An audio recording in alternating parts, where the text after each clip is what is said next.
आज का हमारा टॉपिक है लेसन नंबर 10। लेसन का नाम क्या है? Equal footing. ये देखिए जो ये लेसन है ये एनसीईआरटी की बुक के अंदर भी है। इसमें इला नाम की लड़की है जिसके हाथ तो हैं लेकिन हाथों का कोई यूज नहीं है। तो किस तरह से वो अपने जीवन के अंदर संघर्ष करती है, किस तरह से बढ़ती है, किस तरह से लिख पाती है और किस तरह से वो स्कूल जा पाती है, इसके बारे में हम इसमें डिस्कस करेंगे। तो देखिए स्टार्ट करने से पहले यह है गेटिंग रेडी, पेज नंबर 85 है और लेसन 10 लिख रखा है, उसके नीचे लिख रखा है गेटिंग रेडी, उसको देखना है। तो इस पे आते हैं। Do you know anybody who has a physically disability? इसमें कह रहा है कि आपने कोई ऐसा इंसान देखा है जिसकी फिजिकल डिसेबिलिटी, मतलब ऐसा इंसान जो चल फिरने में असक्षम हो, मतलब कोई लंगड़ा के चलता हो। क्या आपने कभी महसूस किया है? तो देखिए somebody who can't see, ऐसा इंसान जिसकी आंखें ना हो तो कैसा लगता है? somebody who can't walk, ऐसा इंसान जो चल नहीं पाता हो। आप महसूस कीजिए, मतलब आप एक पैर से ना चल पाए तो आपको कैसा लगेगा? अब देखिए they may not be able to do all the things that ordinary people can, जैसे कि आम लोग जैसे हाथ से अपने पैरों से काम करते हैं वैसे आप ना कर पाए तो क्या करेंगे? But they are capable of doing some amazing things, लेकिन उनके अंदर कुछ ऐसी चीजें होती हैं, जैसे आपने कोई अंधा इंसान देखा है या जिसका एक हाथ नहीं है या एक पैर नहीं है, उसको महसूस कीजिए कि वो कैसे चीजों को करता है। तो भगवान क्या करता है, उनको एक ऐसी शक्ति देता है, ऐसा इरादा देता है जिससे कि वो कोई भी काम आसानी से कर पाते हैं।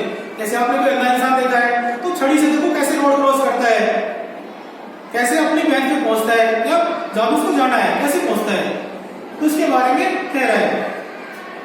अब देखिए यहाँ पे आता है इला इन दिस लेसन। मैंने आपको बताया था कि ये जो लेसन है ये इला के बारे में है, इला नाम की लड़की है उसके बारे में ये चैप्टर अपना। इन सच ए पर्सन, अब किस प्रकार की पर्सन है वो, उसके लिए कह रहा है। Her hands are of no use to her, और उसके हाथ तो हैं, दोनों हाथ हैं उसके, लेकिन उसका कोई यूज नहीं है। But she seldom feels handicap because of this. अब इसमें क्या कह रहा है कि उनको हमेशा महसूस करती बेचारी कि उसके हाथ नहीं है, लेकिन वो क्या करे कि उसके हाथों के अंदर ताकत आ जाए, कुछ तो करे। तो क्या करती है देखिए वो, Ila learn to do all work with her feet. अब इला क्या करती है, अपने पैरों से, महसूस कीजिए, आप भी महसूस कीजिए एक बार कि कोई इंसान जिसके हाथ नहीं है अपने पैरों से वो किस तरह से काम कर पाता है। तो इला क्या करती है, सारे काम अपने पैरों से करती है। कैसे करती है? अब यहाँ पे देखिए मैंने कुछ डिफिकल्ट वर्ड्स लिख रखे हैं, डिसेबिलिटी और इंट्रिकेट। अब इंट्रिकेट है वो सेकंड लाइन के अंदर आएगा। अब देखिए स्टार्ट करते हैं। The little room is full of colour. अब इलाका छोटा सा कमरा है वो रंगों से भरा हुआ है, एक छोटा सा रूम उसका वो कलर से भरा हुआ है, डिफरेंट टाइप के कलर उसके रूम के अंदर हैं। There are cushion covers. अब जो छोटे गद्दे होते हैं, छोटी गद्दियां होती हैं, उनके कवर्स हैं। बेड्स, बेड्स जो हम बेड के ऊपर चादर डालते हैं उसकी चादर है। पिलो केसेस, जो पिलो केसेस है। ओल्ड रैप्स, मतलब जो पर्दे होते हैं, दीवार के पर्दे होते हैं, अपने अलमारी के जो पर्दे होते हैं उनके लिए कह रहा है। एंड ड्रेस मटेरियल, और कुछ ड्रेस मटेरियल है, अलग अलग प्रकार के ड्रेस हैं, उनके मटेरियल पड़े हुए हैं। इन intricate designs and bright hues is better than the others. अब कुछ ऐसे डिजाइन है, इंट्रिकेट डिजाइन मतलब कुछ ऐसे गहरे डिजाइन है, बहुत गहरे कलर कर रखे हैं, चमकीले कलर के हैं, जो कलर देखने में ऐसे लग रहे हैं एक ही कलर एक से बढ़ के। आप कोई ग्रीन कलर देखते हैं, अब ग्रीन अच्छा नहीं है तो क्या देखते हैं, रेड कलर देखते हैं, रेड उससे बढ़ के है। तो डिफरेंट टाइप के कलर्स उस रूम में देख पाते हैं और इलाके रूम में आप ये चीज जज कर पाते हैं कि हर प्रकार के कलर उसके रूम के अंदर मौजूद है, वेरियस टाइप के कलर है।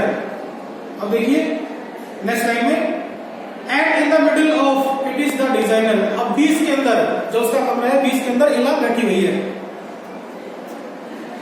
She greets you with a big smile on her lips. और उसके चेहरे पर एक मुस्कान है, एक बड़ी मुस्कान, जैसे खुल के हंसते हैं आप।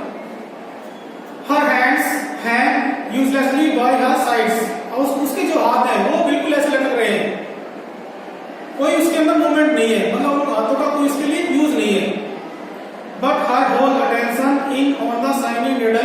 Tracing A line of beauty across the cloth with her feet. अब इसमें कह रहा है कि उसकी पूरी अटेंशन कहाँ है, एक चमकती हुई सुई है, उससे क्या कर रही है, कपड़े के ऊपर डिजाइन बना रही है, बहुत सुंदर डिजाइन बनाने की कोशिश कर रही है। और किससे बना रही है, अपने पैरों से, हाथ से ना बना के अपने पैर से। अब देखिए नेक्स्ट पैरा में इला सासनी, उसका पूरा नाम है Ila Sasni, has been doing things this way for a long time. अब इला सासनी क्या कर रही है, बहुत लंबे टाइम से। अब कोई इंसान अपने हाथ से काम करे, एक इंसान अपने पैरों से काम करे, तो इला को बहुत काफी टाइम लगता है कोई भी चीज करने के अंदर, मतलब कोई भी ड्राइंग करनी है उसको, कोई भी चीज बनानी है तो उसको काफी टाइम लगता है। This 16-year-old daughter of a farmer in Surat district of Gujarat। अब कितने साल की वो, 16 साल की है, एक किसान की बेटी है।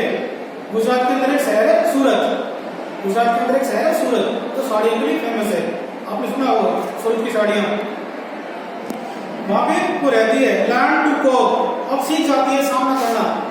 लर्न टू कोप मीन्स सामना करना, मतलब चीजों से उसको कैसे झेलना है, कैसे संघर्ष करना है। With her deformity from an early age. अब इसमें अपनी विकलांगता से, मतलब उसके हाथ हैं जो बिल्कुल उसके लिए यूज नहीं है, और बिल्कुल छोटी सी उम्र में सीख जाती है। जब बिल्कुल छोटी उम्र की होती है बेचारी तो सीख जाती है। Her hands are of no use to her, और उसके हाथों के लिए उसका कोई यूज नहीं है, हाथ बेचारे के एकदम ऐसे लटके पड़े हैं। But she seldom feels handicapped because of this. अब हैंडीकैप बिकॉज ऑफ दिस, यहाँ पे कह रहा है उन चीजों को महसूस करती है, अपने हाथों को बार बार महसूस करती है कि उसके हाथ है कैसे अपंग हो गए हैं, मतलब उनके लिए उन हाथों का कोई यूज नहीं है। एज ए लिटिल गर्ल, अब एक छोटी लड़की के तौर पर Ila had to fight to be on an equal footing with others. अब इला है, अब यहाँ पे देखिए ये दे रखा इक्वल फुटिंग, यहाँ मतलब दूसरे बच्चे हैं जो अपने हाथ से पैरों से कई चीज कर पाते हैं लेकिन इला नहीं कर पाती है, तो उसको हरदम संघर्ष करना पड़ता है, उन चीजों से लड़ना पड़ता है। तो किस तरह से संघर्ष करती है। When other small hands drew figures in the sand or easily pulled dog tails or picked boiled flowers, दूसरे बच्चे हैं वो क्या करते हैं, अपने हाथों से रेत के ऊपर कुछ रेखाएं खींचते हैं। कुछ बच्चे क्या करते हैं, जैसे किसी कुत्ते को छेड़ने के लिए उसकी पूंछ खींचते हैं, तो इला की कोशिश करती है लेकिन वो कुत्ते की पूंछ है उसको नहीं खींच पाती है, क्योंकि उसके हाथ उस तरह से काम नहीं कर पाते जैसे और बच्चों के हाथ काम कर पाते हैं। किसी कुत्ते की पूंछ को खींचना, कुत्ते को छेड़ना, और जैसे जंगल के अंदर घूमने जाते हैं तो फूलों को उठाना, जो जंगली फूल है जंगल के अंदर जो फूल होते हैं उनको उठाना, तो उनको वो उठा नहीं पाती है। इला would sit and wonder why she couldn't do all this। अब इला क्या है, वो बैठ जाती है और वो सोचती है कि वो जैसे हैरान हो जाती है कि और बच्चे चीजों को कर पाते हैं लेकिन बेचारी उन चीजों को नहीं कर पाती है, कि जैसे मेरे को भी फूल चुनने हैं, मेरे को भी और खेलने हैं या और भी कोई काम करने हैं। तो जैसे आम बच्चे, जिन बच्चों के दोनों हाथ होते हैं, दोनों पैर होते हैं, लेकिन और बच्चों की तरह वो अपने काम नहीं कर पाती है, तो बैठ जाती है बेचारी उदास होकर।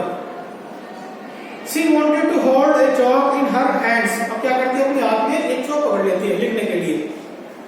And draw figures on the slate or blackboard। तो फिर क्या करती है, उस स्लेट के ऊपर, उस ब्लैक बोर्ड के ऊपर कुछ बनाने की कोशिश करती है कि मैं कुछ ड्राइंग बनाऊं। But many schools refuse to admit her। अब इला क्या करते हैं कि मेरे को पढ़ना लिखना है, अब घर पे तो मैं सीख भी सकती है चीजें, अब मेरे को कहाँ जाना है, स्कूल में जाना है। और स्कूल में क्या होता है उसके साथ देखिए, then a municipal but many schools refuse to admit her। अब कई स्कूल हैं इला को एडमिशन देने से मना कर देते हैं, उसको दाखिला स्कूल में नहीं देते हैं। She managed to reach class 12 but then a municipal school took her in। अब एक म्युनिसिपल स्कूल है वो क्या करता है, उसका एडमिशन उस स्कूल में कर लेता है। सरकार ने कई ऐसे स्कूल चला रखे हैं जो बेचारे विकलांग बच्चे हैं, जो अंधे बच्चे हैं, उनके लिए स्पेशल स्कूल चलाए जाते हैं, ये आपको हर शहर के अंदर मिल जाते हैं। ऐसे एक स्कूल होते हैं शहरों के अंदर, आपने देखा होगा। या अपने पेरेंट्स से आप सुन लेना, She managed to reach class 12 but didn't get through since she could not write her board examination. अब देखिए पेज नंबर 86 पे आते हैं। अब वो उसको किसी तरह से बोर्ड की क्लास में 12th क्लास में हो जाती है, लेकिन बोर्ड की क्लास में वो एग्जाम नहीं दे पाती है क्योंकि वो लिख नहीं पाती है, उसको परमिशन नहीं मिलती है बोर्ड के थ्रू कि इस बच्चे को कैसे एग्जाम दिलाया जाए। And had to give up her education at that stage. अब क्या करती है बेचारे को उस टाइम स्कूल छोड़ना होता है। अब कोई बच्चा स्कूल छोड़ता है उसको कितना बुरा लगता है। अगला का क्या शौक था, पढ़ने लिखने का शौक था, लेकिन बेचारी स्कूल छोड़ देती है।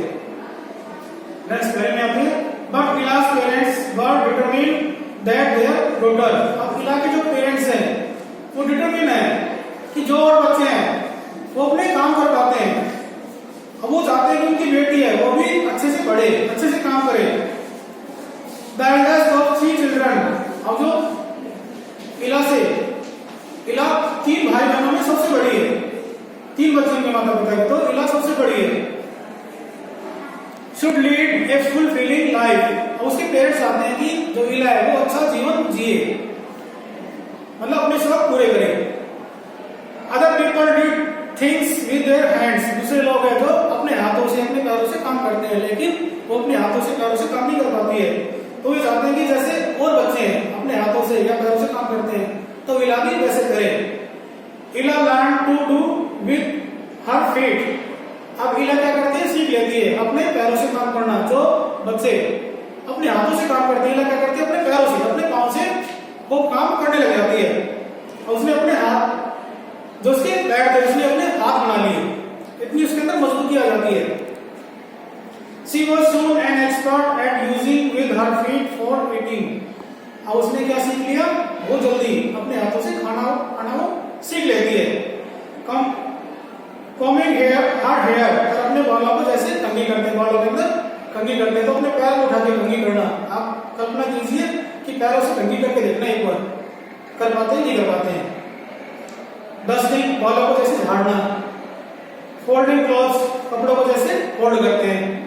इवन चॉपिंग वेजिटेबल्स, इसके अलावा सब्जियों को काटना, चाकू लेके, हाथ में चाकू लेके और पैरों से सब्जी को काटना कितना डिफिकल्ट टास्क है। तो आप करके देखना एक बार, पैरों से काट के नहीं कर पाएंगे। तो आज हम इतना ही पढ़ते हैं और कल इसके बारे में और डिस्कस करेंगे। Thank you.